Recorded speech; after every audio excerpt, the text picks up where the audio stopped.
মনে রাখবেন 5টি কথা। কারণ 5টি কথা যদি আপনি কখনো কারোর কাছে শেয়ার না করেন, আপনি তাহলে আপনার মনের কথাগুলো কখনো কাউকে দুর্বলতা সাজাবেন না। সবচেয়ে বড় কথা হলো, মানুষ যত কথাই বলুক, মানুষের কথা কান না দেওয়াটাই ভালো।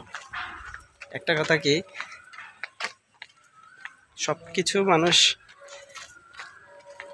যদি মানুষের সাথে শেয়ার করা হয়, তাহলে সেই শেয়ারগুলো কখনো মানুষকে বলতে পারে। জান্নাত,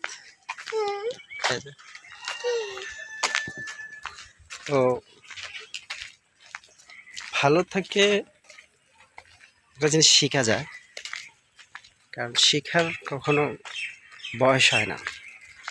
মানুষ যত কথাই বলুক, শেখার কোনো বয়স নেই।